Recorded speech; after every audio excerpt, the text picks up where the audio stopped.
Eleanor Thorne, Duchess of Bellamy, stood very still in a hall full of people who did not know her name. She did not step forward. She did not look toward her husband, who stood 8 feet away, accepting a viscountess's compliments on his excellent claret. She did not let the stack of linens in her arms so much as shift, though a boy of 6 had just crossed the marble floor at a dead run. Thrown both arms around her waist, and said, in a voice pitched to carry over 40 departing guests, and one arriving mistress in green silk, "Good night, mother." Her hand found the locket at her collar before her mind caught up to her hand. She did not open it. She only pressed it flat against her collarbone, the way she had done 100 times in rooms where no one was looking. And this time everyone was looking, and she did it anyway. By the time the county understood what it had just witnessed, she would have already begun the work that made it impossible, ever again, to mistake her for anything but exactly what she was. The autumn of 1819 came to Bellamy Hall the way it always did, heavy with cut hay and indifferent to the households it moved through. It was not, on its face, a hall in crisis. The roof did not leak. The tenants paid, mostly, and mostly on time. The Duke of Bellamy was, by every external measure available to a county fond of measuring, a fortunate man, solvent, sound of body, possessed of an heir, and a wife of good sense. That the wife's good sense was the very thing that had rescued the estate 9 years before was known to perhaps 6 people living, and Eleanor Thorne had long since stopped expecting it to be known to more. She had come to Bellamy at 19, daughter of Josiah Winslow, a shipping merchant of Bristol who had spent 30 years building a business on the plain principle that numbers do not flatter, and numbers do not forget. When young Alaric Thorne's father had gambled the estate to the edge of the cliff and then, obligingly, died there, it was Josiah Winslow's £12,000, extended at a rate no banking house in London would have offered a peer already halfway to ruin, that had kept Bellamy Hall's roof on its walls and its tenants in their cottages. The marriage that followed was never disguised as anything but what it was. Alaric needed capital and a manageable wife. Eleanor's father wanted his grandchildren to carry a name that open doors his own could not. Nobody had used the word love, and nobody at the time had thought its absence any great tragedy. Practical arrangements were the furniture of the age. One did not weep over furniture. What Eleanor had not accounted for at 19 was how much of a marriage could be built entirely out of use. She managed the account books within a year, quietly, because Alaric's steward, Mr. Hollis, was honest but overmatched, and because doing the work herself was faster than explaining to 2 men why a figure did not balance. She managed the tenant disputes, the dairy contracts, the wool factor's creeping dishonesty, the annual reckoning of a home farm of some 400 acres, and she managed all of it so competently and so invisibly that within 5 years her husband had stopped noticing the difference between a well-run estate and an estate that ran itself. He did not know, because he had never needed to know, that there was no such thing as an estate that ran itself. She gave him a son in the 2nd year, a girl who did not live past her first winter in the 4th, a grief she had rationed to herself with brutal precision. 7 minutes by the mantel clock each evening for a month, because there was a harvest to bring in, and a husband who had wept for exactly 1 night before returning to his ledgers, as though sorrow were a debt best paid quickly and in full. She had filed the rest of it in a drawer of herself she did not open again. She had thought, at the time, that this was simply what marriage required of a sensible woman. She had not yet understood that her husband filed things away for a different reason entirely. Alaric Thorne was not a cruel man. He was, Eleanor had come to believe over 9 years of close observation, a frightened one, though he would have called the accusation an insult, and meant it. His mother, Duchess Miriam, had left Bellamy Hall when he was 8 years old, gone to the continent with a Piedmontese count, and never once returned, not even for his father's funeral. The single letter she had sent the boy, some 4 months after her departure, had used the word obligation twice, and the word love not at all. Alaric had read it so many times as a child that he could recite it without appearing to try, and what he had extracted from it, in the private arithmetic a frightened child performs upon the wreckage of his family, was this: that warmth was a currency women spent freely right up until the moment they left, and that the only safe transaction between a man and a woman was one both parties. Understood from the start to be exactly what it was, and nothing more. He had married Eleanor on precisely those terms. He had, without ever once saying so aloud, been relieved to find a wife who did not ask him to pretend otherwise. Cassandra Vane arrived at Bellamy in the spring, introduced by a cousin of Alaric's as a woman recently widowed, and in want of a settled household to receive her. She was handsome in the particular way of women who have made a study of being wanted, not merely pretty, which is an accident of birth, but attentive, which is a discipline. She laughed at Alaric's driest remarks before he had finished making them. She asked him questions about himself that Eleanor, 9 years into a marriage built on ledgers, had long since stopped thinking to ask. Because she had believed, with the plain logic of a merchant's daughter, that a man showed you who he was through what he did, not through what he said about himself over tea. By midsummer, Cassandra Vane had a standing room in the East Wing that the housekeeper no longer bothered to explain to new staff. By August, she had begun speaking of the household's affairs in the first-person plural.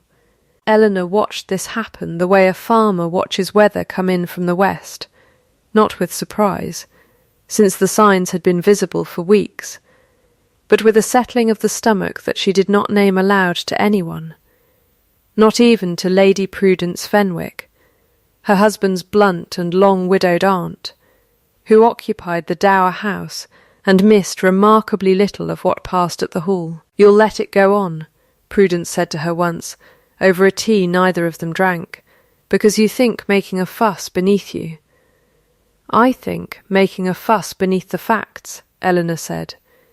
"There is nothing yet to make a fuss about. There will be.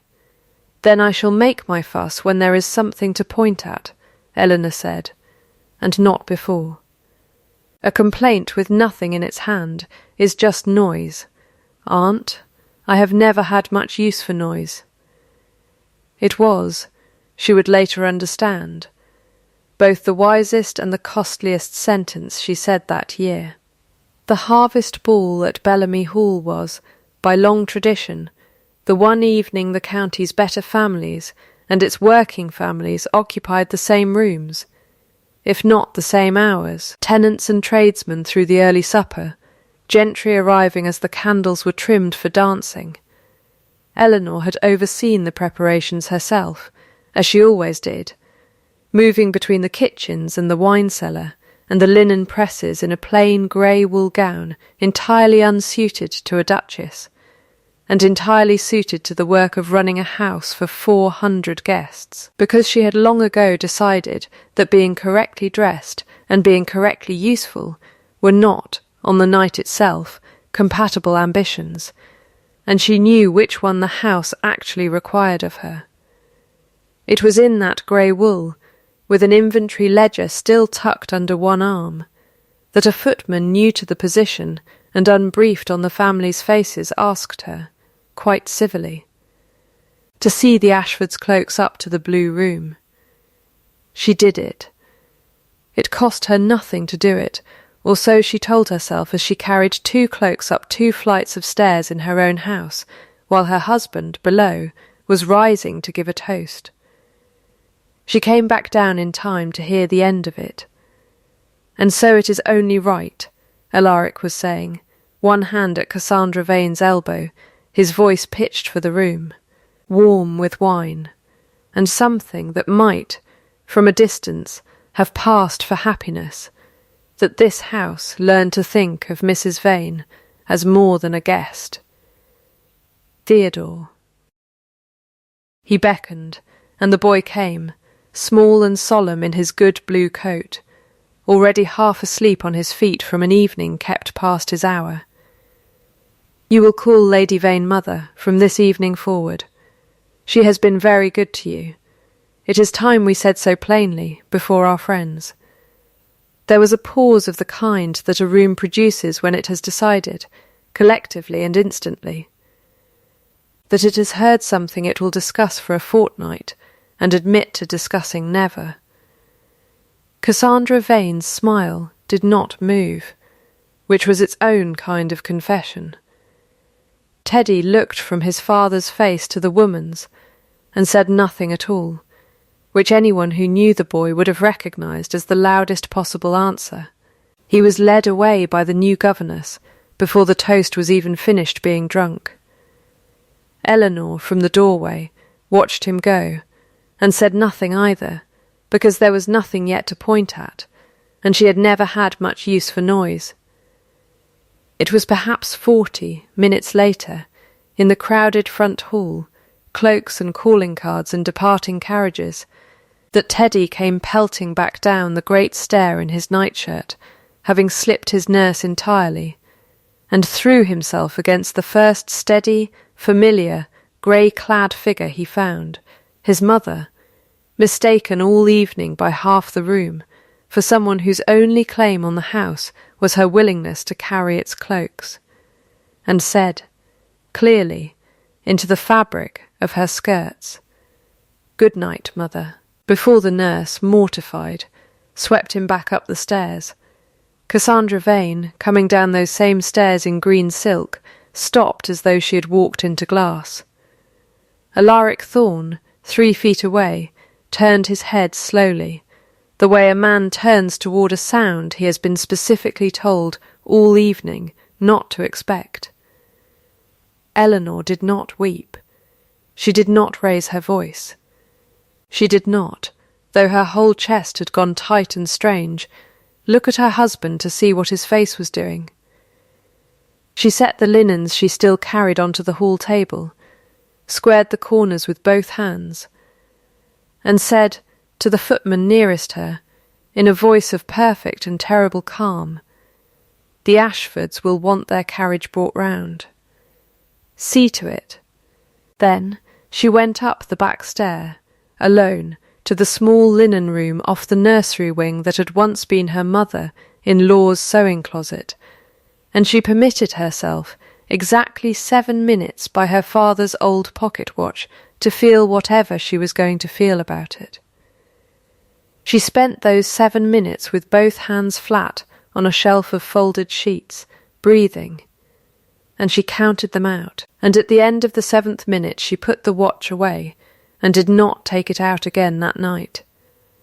What she thought, in the plain, unceremonious way she thought most things, was, he can give away a word. He cannot give away a fact. And then, more slowly, testing the shape of it, I have spent 9 years making myself useful in a house that never once had to ask whether it wanted me. I wonder what it costs to make a house need you instead. She was not, she told herself, going to find out by weeping in a linen closet. Lady Prudence found her 20 minutes later, dry-eyed and refolding sheets that did not need refolding, and did not ask what had happened, because the whole of the servants' hall already knew, and what happens in a servants' hall is known to a dowager aunt within the hour as a matter of natural law. Well, Prudence said, planting herself in the closet's one chair as though she meant to stay the night. That's done then. You'll go home to your father's people, I suppose, and let the fool sort out his own mess. My father's people, Eleanor said, are a solicitor in Bristol, and a warehouse full of ledgers nobody in this county has troubled to read in 9 years. No, I think I shall stay exactly where I am, Aunt, and make myself very difficult to overlook. That's not revenge, girl, no, Eleanor agreed. Revenge is for people with time to spend on a man. I have an estate to run, and a son who just told the truth to a room that will spend a fortnight pretending it didn't hear him. I find I have no minutes left over for revenge. She folded the last sheet. I have work instead. Being needed, her father used to say, is not the same as being loved. She had known the sentence for years without knowing, until that night, precisely how much weight it was built to carry. The work began, as competent work generally does, with something small and dull and entirely necessary, the home farm's rent rolls, which Mr. Hollis had let slide into a confusion no one but Eleanor had the patience to untangle. 3 tenant families along the eastern boundary had been charged, for 2 years running, rents calculated against acreage that a flood in 1817 had actually reduced by some 6 acres apiece, a fact recorded, buried and forgotten in a survey nobody had thought to cross-reference against the collection books. It was the kind of error that ruins nobody quickly, and nobody obviously, which is precisely why it survives so long. Eleanor found it on a Tuesday, sitting at the estate office's long table, with the rent rolls, the old survey, and a widowed tenant named Mrs. Elsop's increasingly desperate letters spread in front of her, and she solved it the way she solved everything, with numbers laid end to end, until the numbers themselves made the argument so that she would not have to. 6 acres, she said to Hollis, tapping the survey with one finger. Charged against for 2 years, on 3 holdings. That is £11, 4 shillings owed back to the Alsops alone, and I expect a similar sum to the Grimes and the Woolseys once I've run their figures. Hollis, a careful man not given to admitting error quickly, looked at the columns for a long moment. The old Duke's survey clerk should have flagged it in the rolls. He should have, Eleanor agreed. He did not. That is not a reason to leave it unflagged now. Repayment of that sum, your Grace, would want the Duke's signature on the order. Then I shall have his signature, Eleanor said, and did not say what she thought, which was that she doubted very much he would trouble to read what he was signing. She was correct. Alaric signed the repayment order at his writing desk without looking up from the letter he was composing to his London banker, said, "Whatever you think best, my dear, you always do." And it was in the particular carelessness of that sentence, kindly meant, utterly hollow, that Eleanor understood exactly how long she had been managing a house that had stopped noticing it was being managed. Mrs. Alsop, when the £11 4 shillings arrived with an apology in Eleanor's own hand rather than the steward's, wept at her kitchen table and told anyone in the village who would listen that the Duchess herself had come out to the eastern cottages to see the flood line marked against the old survey with her own eyes, and had not sent a clerk to do it. It was a small story. It travelled the way small true stories travel in a county with little else to discuss, which is to say quickly, and gathering weight as it went. Cassandra Vane heard it within the week, and mentioned it to Alaric over supper with the light unbothered air of a woman raising a subject that does not concern her. "How industrious the Duchess has become," she said, and the compliment sat on the table like a stone. One wonders what occupies her so, that she has time to walk survey lines with tenant farmers, running the estate, Alaric said, mildly, as she has always done.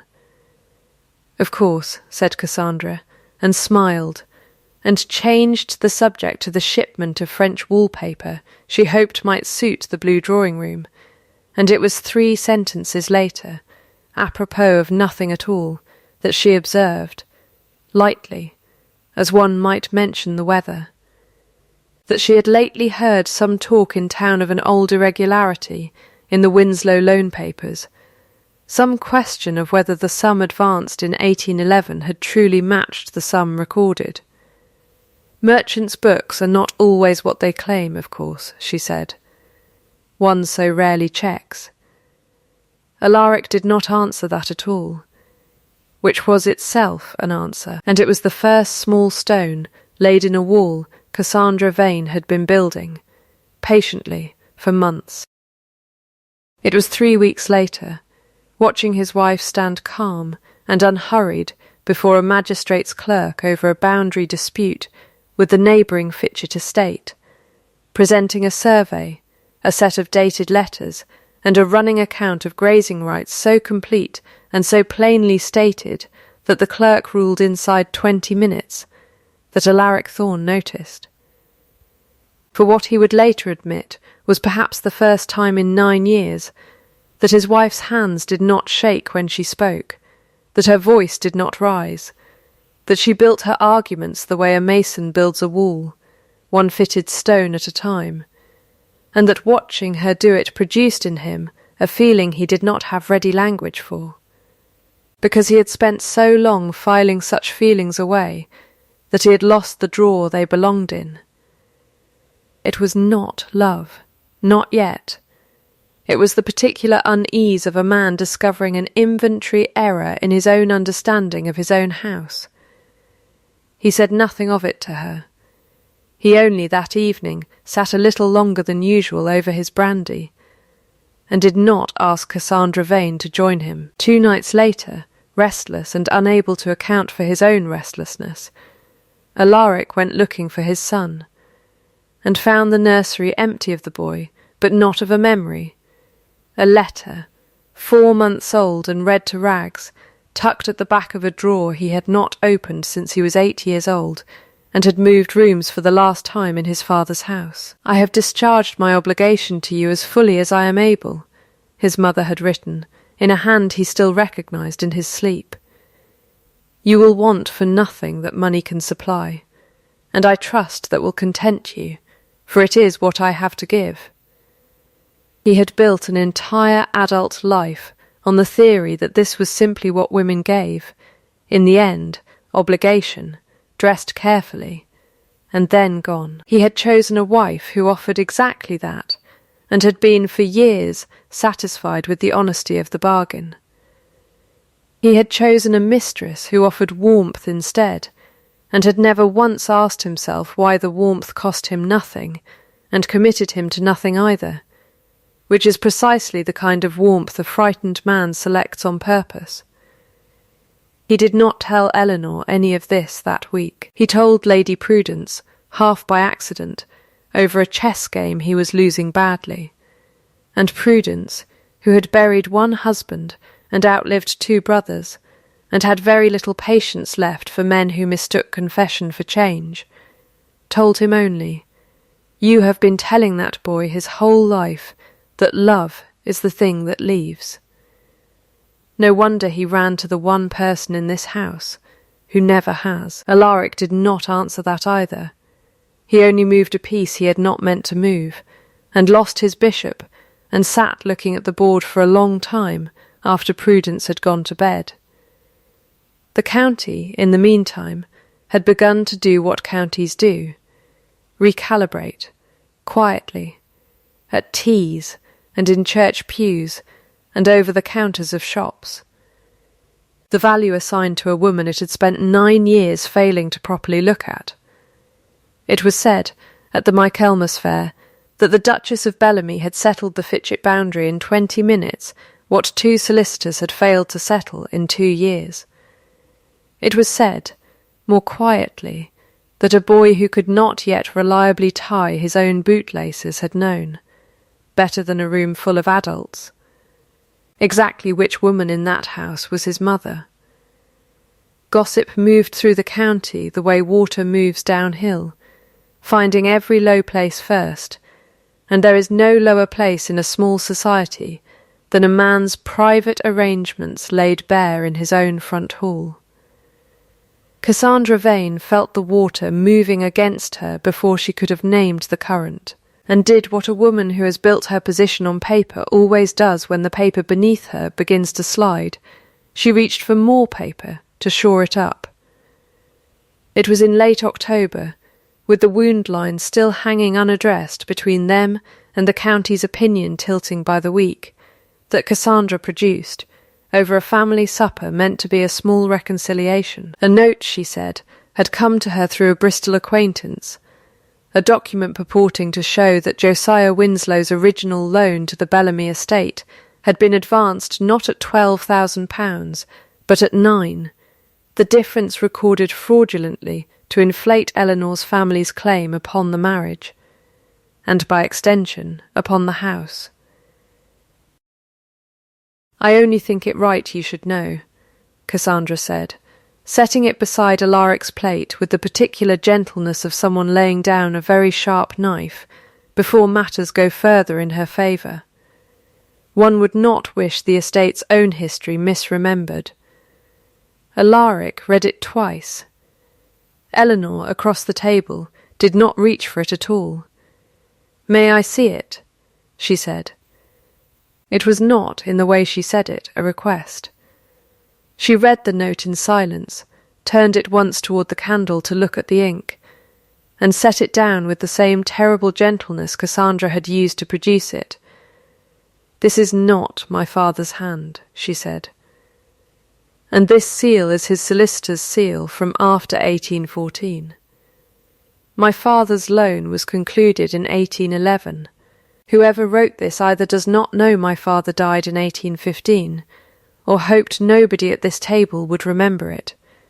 She looked at Cassandra, not unkindly, which was somehow worse than unkindness.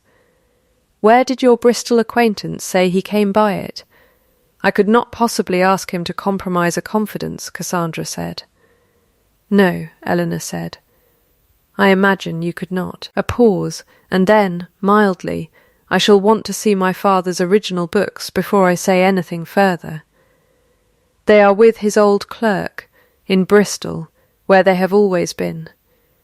Numbers do not flatter, Mrs. Vane, and they do not forget either. I find that a comfort most days." She did not raise her voice once through the whole exchange. She did not look at her husband to see whether he believed her. She finished her supper, unhurried, and it was Alaric who could not finish his, staring at a woman lay a false document to rest with less effort than she used to season her soup. The locked room, when Eleanor opened it 4 days later, was not literal. It was her father's old strong-box, shipped up from Bristol at her written request, and unpacked in the estate office with Mr. Hollis and, unexpectedly, Alaric standing by. Inside, beneath a layer of shipping manifests gone brittle with age, lay the original loan agreement in Josiah Winslow's own square, unlovely merchant's hand, £12,000 plainly stated, dated, witnessed, and beneath it a letter addressed to her alone, written the year before he died, which she had read perhaps 40 times since, and had never once shown to her husband. "Nell," it said, in the plain way her father said everything, "you will marry a man who needs what you can give him before he learns to want it. That is not the worst bargain a woman can make, so long as you keep your own books straight and your own name clean, for a debt honestly paid needs no defender, only proof, and a woman with proof needs no one's permission to be believed." She read the last line aloud to Alaric, in the estate office, with the strong box open between them and Cassandra Vane's forged note lying beside the true one for comparison, and it was the first time in 9 years she had shown him anything of her father's that was not a column of figures. He was quiet for a moment. Then, "I have been a fool, Eleanor, yes," she said. "You have." He did not defend himself, which she noted, and filed away as the first thing he had done in 9 years that surprised her. I told him to call her mother, he said, because I could not bear that no one had ever formally called you anything, and I told myself that meant it did not matter what he called her instead. I have spent my whole life believing that if I never used the word love, I could never be lied to by it. I did not think, until a 6-year-old boy corrected me in my own front hall, that refusing to use a word is not the same as refusing to feel it. It is only refusing to pay what it costs. That is an explanation, Eleanor said. It is not yet an apology, and I find I want both, separately, before I want anything further from you. An explanation tells me why. An apology tells me you understand what it cost. Do not confuse the two again. He stopped, started again. I am sorry, he said, for the toast, for the 9 years before it that made the toast possible. I do not ask you to forgive it tonight. Good, Eleanor said, because I had not planned to. Show me instead. Not tonight, and not with words. Show me over time, the way you would settle a debt you actually believed you owed. He nodded once, and it was the first agreement between them in 9 years that neither of them dressed up as anything more than what it was. It was that same evening, at her collar, that he first asked what she carried there, and she opened it for him, a curl of pale infant hair, a sliver of her own mother's portrait, worn thin with 9 years of touching, and told him what Cassandra had once called it, within her hearing, at a dinner the year before, a servant's trinket. Alaric said nothing to that for a long moment, and then asked, quietly, whether a duplicate might be made for the boy, so that Teddy might carry something of his mother's that was not a secret, but a fact, worn openly. Eleanor said she would think on it. She did not tell him, that night, how much the asking had moved her, because some things a woman keeps in the same drawer as her grief, to be taken out later, when the account is more nearly settled. The proving of the false note took the better part of 3 weeks. Mr. Aldous Gray, the family's solicitor, confirmed under a magnifying glass what Eleanor had seen by candlelight, an ink not yet in common use before 1816, applied to paper meant to pass for 1811. Old Simmons, her father's clerk these 30 years, and retired now to a cottage outside Bristol, was persuaded, not by argument but by the simple production of the original books, which he had kept faithfully, and which no forger had ever thought to consult, to make the 2-day journey to Bellamy himself, for Miss Nell's sake, begging your Grace's pardon, the Duchess's sake, for I never could get used to the title, and don't suppose I shall start now at my age. He arrived with the original ledgers under his arm, like a man carrying his own christening record, and would say, to anyone who asked, that Josiah Winslow's daughter had never in her life needed defending, only listening to. Cassandra Vane, cornered by proof she could not out-argue, did what cornered people who have staked everything on paper generally do.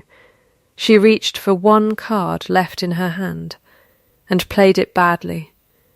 A week before the harvest court, she wrote to a magistrate of her acquaintance in the county town, alleging falsely, and without a shred of paper to support it, that the Duchess of Bellamy had, some years before, diverted estate funds to her Bristol relations under cover of tenant repayments.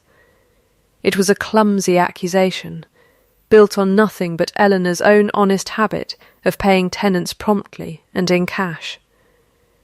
And it might have caused real trouble in a household less thoroughly documented than the one Eleanor Thorne had spent 9 years building. She received the accusation, read it once, and set it on the estate office table beside the rent rolls that disproved it, item by item, to the shilling. She is thorough, Eleanor said to Alaric, with something that might almost have been admiration, in the wrong direction entirely. Are you not angry? He asked. "I am not angry," Eleanor said. "I am clear. They are different countries, and I find I have citizenship in only one of them these days. The McCalmus Harvest Court fell, as it always had, on the last Thursday of September, when the tenants of Bellamy came to the long barn to settle their year's accounts before the Duke, the steward, and, this year, for the first time formally recorded in the minute-book, the Duchess, seated at the table with the ledgers open before her, rather than folded discreetly in her lap. The barn was full, 40 tenant families, the county magistrate come to witness the year's reckoning as custom required, Lady Prudence in the front row with her stick planted like a standard, and Cassandra Vane, seated near the back in dove grey, having judged, wrongly as it turned out, that a show of humility might yet salvage what paper no longer could. Eleanor rose when the ordinary business was done, and laid the true loan agreement and her father's letter on the table before the magistrate, alongside the forged note, side by side, so that anyone in the front 3 rows might see with their own eyes what an untrained hand could tell apart with patience. The seal, the ink, the impossible date. "There has been a claim made," she said, in a voice that carried to the back of the barn without once rising, "that my father's loan to this estate was falsified in the recording, to my family's advantage. I should like the room to judge for itself." She did not look at Cassandra Vane as she said it. She looked at the magistrate and at Mr. Grey, and let the documents do what documents are for. It was old Simmons who rose next, unbidden, hat in both hands, and said in his flat Bristol vowels that he had kept Josiah Winslow's books for 30 years, and would swear on whatever the court required that the sum entered had been £12,000, and not a farthing less. "For I entered it myself, sir, in my own hand, the very week it was advanced, and I have kept the book since in a strong-box that has not left my sight above a dozen times in 30 years. A murmur went through the barn, the particular sound a room makes when it begins, collectively, to change its mind. It was Mr. Silas Crane, a linen draper from the county town, uninvited and visibly astonished to find himself in such company, who supplied the second blow, having come to the Harvest Court on quite unrelated business, and recognised, from the back of the barn, the lady in dove grey who owed him £340 for gowns, ordered 18 months before, under a promise of prompt settlement, once her situation here was made permanent. He had not meant to speak of it publicly. He said afterward that the words simply came, the way honest grievances long swallowed sometimes do, once a room has made it safe to say them. Something behind Cassandra Vane's composure went out, all at once, like a candle in a draught nobody had noticed until the flame was already gone. She did not weep, and to her credit she did not deny it. She only sat very still, in a room that had turned against her all at once, and entirely the way a tide turns, not gradually as it seems from the shore, but completely the instant the pull reverses. The magistrate cleared the account within the hour, the loan confirmed at £12,000, repaid in full 9 years before with interest. The note declared what it was. And no further action recommended against a woman who had, in the room's collective and now audible estimation, been humiliated enough by the true facts of her own conduct to need no additional humiliation invented for her. Eleanor could have asked for more. She could have let Mr. Crane's grievance be aired in full, could have let the county learn every particular of Cassandra Vane's debts in 3 counties, could have watched the ruin complete itself. She did not.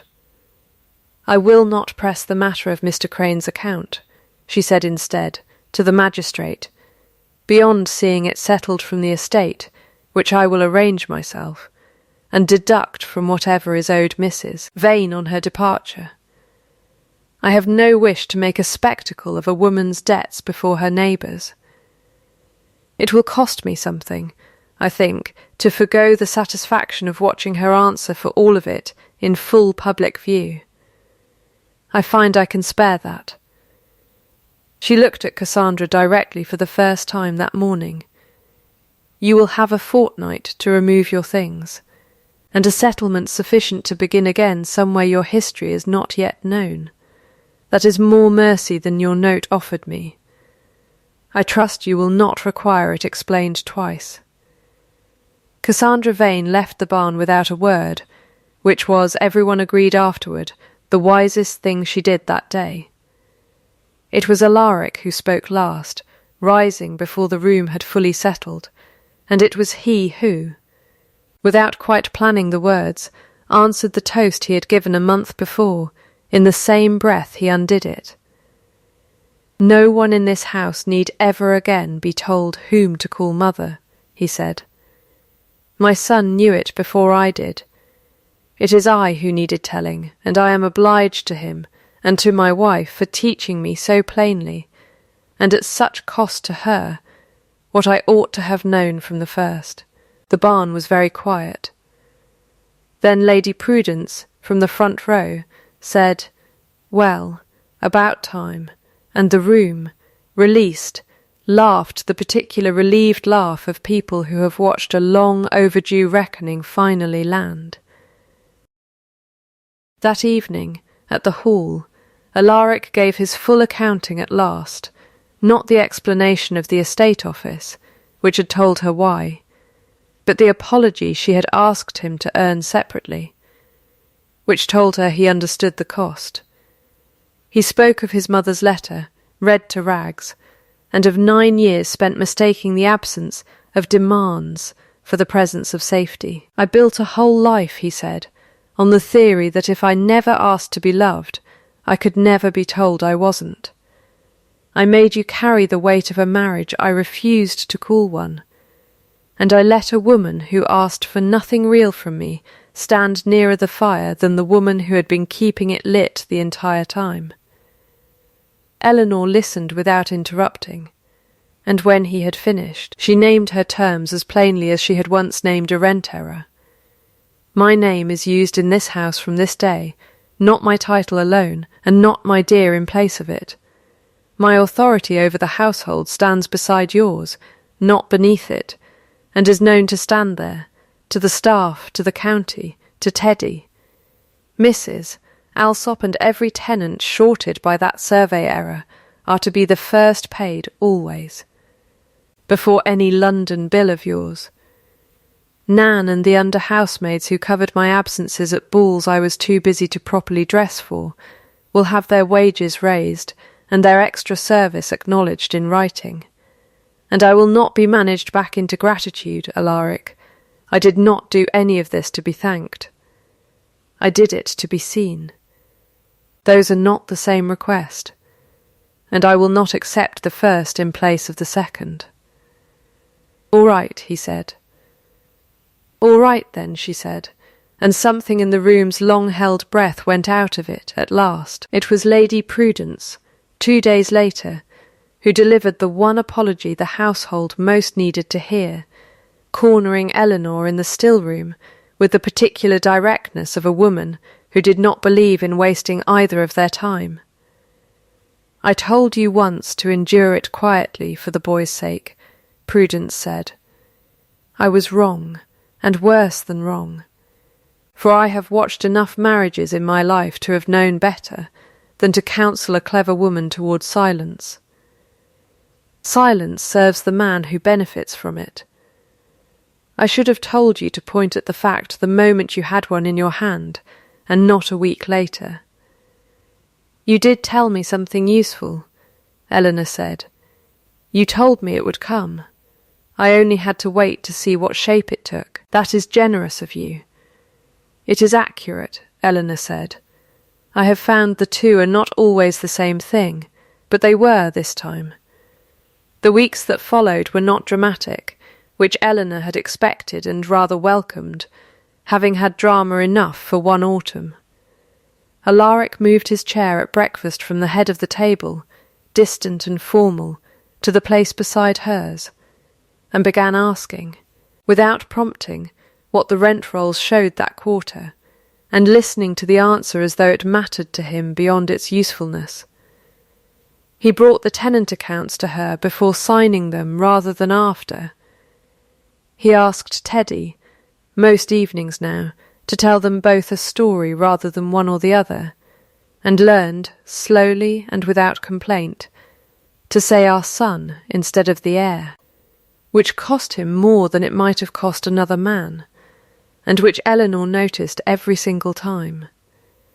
There was one relapse, in November, when an old habit surfaced without his noticing it, a decision about the eastern boundary fencing, made and signed with Hollis alone, the way he had made every decision alone for 9 years before he had learned there was another way to make them. Eleanor found the signed order on the estate table and said nothing sharp about it at all. "You decided the Fitchett fencing without me," she said. That evening, plainly, he stopped. "Started again. I did not think," he said. "It was not a refusal. It was only an old habit, moving faster than the new one." "I know," she said. "I am not accusing you of the old cruelty. I am only naming the old habit, so it does not become a new one by default. Undo the order tomorrow, and we will decide it together, even if we decide exactly the same thing." He undid it the next morning, publicly, before Hollis, and re-signed it that afternoon with her initials beside his own, and told her, that night, watching her write her name into the estate book beside his, for the first time in 9 years of managing an estate she had never once been asked to officially co-sign, "I would choose you. I have been choosing you for some time now badly, without ever saying so, and I mean to do it properly from here, in daylight, where the whole county can see the sum of it." "That," Eleanor said, "is the first accounting you have ever given me that I did not have to check twice." 2 years later, the locket Eleanor Thorne had once worn hidden beneath her collar sat openly at her throat above a plain grey gown she still preferred for working days, and a smaller matching one, made that same winter at Alaric's quiet request, hung around the neck of a boy of 8 who told anyone who would listen, with the particular pride of a child who has been proven right in front of an entire county the story of the night he had called the Maid mother, and she turned out to be exactly right, because I always knew, even when nobody else did.